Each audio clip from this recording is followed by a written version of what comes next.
Welcome to Walking with Dementia. I'm Zilani. This is a space for real conversations about dementia care at home, not from a textbook, not from a perfect world, but from real homes, real routines, real tiredness, real love, and the quiet moments families often carry alone. Today, I want to talk about repeated questions, because if you have cared for someone living with dementia at home, you may know this one very well. The same question, again and again and again. What time is it? Where are we going? Have I eaten? Is my mum coming? When am I going home? Who are you? Sometimes it can happen every few minutes, sometimes even every few seconds. And at first, you answer gently, you smile, you explain, you reassure. Then the question comes again, so you answer again, then it comes again. And somewhere inside you, something starts to tighten, not because you do not care, not because you are unkind, but because you are human. Repeated questions can wear a caregiver down very quickly, especially when you are tired, especially when you have already had a broken night, especially when you are trying to cook, clean, organize medication, answer the phone, keep someone safe, and still behave like a calm spiritual being sent from heaven. Meanwhile, the kettle is boiling, the toast is burning, and someone has asked you the same question for the 10th time. That is dementia care at home. It is love, but it is also pressure. And one of the hardest parts is that repeated questions can make you feel as if you are failing. You may answer kindly the first few times. Then your voice changes a little. Then you snap. Then you feel guilty. Then you promise yourself you will not snap again. Then 5 minutes later, the same question comes back. And there you are, back in the same place. If that has happened to you, it does not mean you are a bad caregiver. It means you are carrying something heavy, and nobody can carry heavy things every day without feeling the weight. But here is where I think we need to pause, because repeated questions are not always just repeated questions. Sometimes we only hear the words. But dementia care often asks us to listen underneath the words. The person may ask, "What time is it?" But underneath, they may be feeling, "I do not know what is happening next." They may ask, "When are we going home?" But underneath, they may be feeling, "I do not feel safe." They may ask, "Have I eaten?" But underneath, they may be feeling, "I cannot trust my own memory anymore." They may ask, "Where is my mother?" And even if their mother passed away many years ago, underneath that question may be a need for comfort, a need for safety, a need for someone familiar. So sometimes the question is not really asking for information. It is asking for reassurance. That changes how we respond. Because if someone is anxious, facts alone may not settle them. You can say, "You already asked me that. You have just eaten. We are not going anywhere. Your mother died years ago." And yes, those things may be factually true, but dementia care at home is not always about winning with facts. Sometimes facts can make the moment worse, because the person may not remember asking, they may not remember eating, they may not understand why they feel unsettled, they may only feel that something is wrong. So when we correct sharply, they may not think, "Oh yes, thank you for that useful information." They may feel embarrassed, or frightened, or spoken down to, or even more confused. And then the question comes again, not because they are trying to annoy you, but because the feeling underneath has not been settled. This is why tone matters. The words matter, yes, but the tone often matters more. A calm face can help. A gentle voice can help. A slower response can help. Sometimes even sitting beside the person for a moment can help. Not standing across the room shouting answers like you are making an announcement in a train station, just being near, being steady, being present. Let me give a simple example. A person living with dementia keeps asking, When are we going home? But they are already at home. A common response might be, this is your home, you live here. And sometimes that may work, but sometimes it does not, because maybe they are not asking about the building, maybe they are asking about a feeling. Home may mean safety, home may mean childhood, home may mean their mother, home may mean a time when life made sense. So instead of arguing, you might try, you're safe here. I'm here with you. We're staying here for now. Let's have a cup of tea first. Or, tell me about home. What was it like? That kind of response does not fight the person. It walks with them, and that is important because many families are told to be patient, but patience is not a magic button. You cannot just press patience when you have slept for 3 hours and someone is asking the same question every 2 minutes. So instead of only saying, be patient, I think we need to talk about what actually helps. One thing that can help is reducing the amount of explaining. Long explanations can become too much. A person asks, what time are we leaving?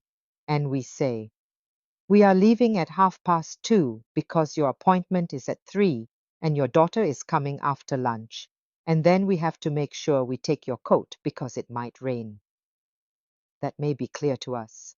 But for someone living with dementia, that can be too many moving parts. So try something shorter. We're leaving after lunch, or not yet. I'll tell you when it's time, or you don't need to worry, I've got it. Sometimes simple is kinder. Another thing that can help is writing things down. A small note on the table, a whiteboard, a calendar, a sign that says, today is Monday. Lunch is at 12. Angela is coming at 3. But even here, we have to be realistic. A note will not always stop the question. Sometimes they may not look at it.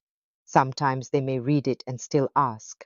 Sometimes the note works beautifully for one person and does absolutely nothing for another. That is home care for you. Very humble work. You try something, you observe, you adjust, you try again. Another thing that can help is changing the activity. If the person is stuck in a loop of repeated questions, they may need a gentle shift, not a big dramatic distraction, just a small change. Come and help me fold these towels. Let's look at this photo. Shall we make some tea? Let's sit by the window. Come and show me where you keep the cups. A small familiar task can give the mind somewhere softer to land. Not every time, but sometimes. And sometimes the best response is not another answer. Sometimes it is reassurance. The person asks, what are we doing today? You say, we're having a quiet day. Then they ask again, what are we doing today? You say, nothing to worry about. I'm here. Then again, what are we doing today? You say, you're safe. We're together. It may feel repetitive to you, but to them, it may be the first time hearing it. That is one of the painful parts of dementia care. You may be living the 10th version of the same question. They may be living the first. So the emotional work is not small. It is not just answering. It is regulating yourself while helping someone else feel safe. And that takes energy. This is why caregivers also need support, because nobody can be calm all the time. Nobody, not even the people who write beautiful advice online while sitting in a quiet office with hot coffee and no one trying to leave the house in slippers. At home, things are different.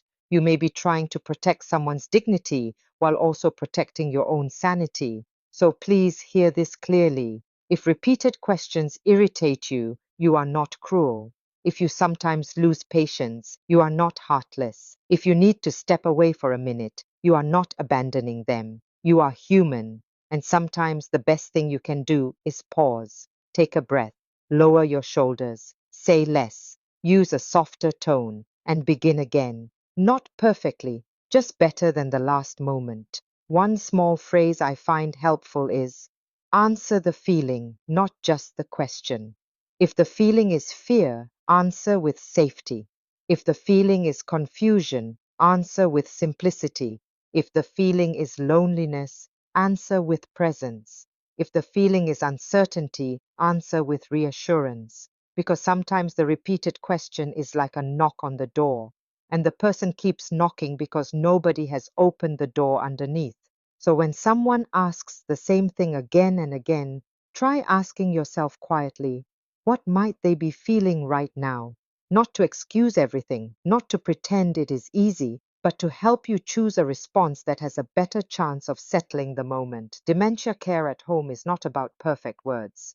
It is about reading the room, reading the face, reading the fear, reading the tiredness, and sometimes reading your own limits too, because the caregiver matters as well. You matter as well. If you are exhausted, the answer is not always to try harder. Sometimes the answer is to simplify the day, reduce demands, ask for help, take a break when you can, eat something that is not just tea and biscuits, though I will not judge the biscuits. We have all had days where biscuits were basically a care plan. But honestly, repeated questions are one of those things that can quietly break a caregiver down. Not because each question is heavy on its own, but because the repetition has weight, drop by drop, question by question, day by day. So we need gentleness in both directions. Gentleness for the person living with dementia, and gentleness for the person caring. The person asking may not be trying to be difficult, and the person answering may not be trying to be impatient. Both people may be struggling, both may need reassurance. So the next time the same question comes again, maybe try this. Pause, soften your face, use fewer words, answer the feeling, and if you can, offer reassurance before information. You're safe. I'm here. We're okay. You don't need to worry. Then give the simple answer, not a lecture, not a correction with a courtroom tone, just enough. Because sometimes, in dementia care, enough is a very good standard, not perfect, enough. Before we finish, I want to leave you with this thought. Repeated questions are not always just repeated questions. Sometimes they are fear looking for safety, confusion looking for order, loneliness looking for connection, and a person trying to find their way through a moment that keeps slipping away. So when we hear the same question again, we can try to hear the need underneath it. And when we respond to that need, the whole moment can become a little softer, not easy, but softer. This has been Walking with Dementia, real conversations about dementia care at home. Thank you for listening. If this episode spoke to you, share it with someone caring for a loved one at home. And if you have experienced repeated questions in dementia care, I would love to know what helped you respond with a little more calm. Until next time, keep walking gently.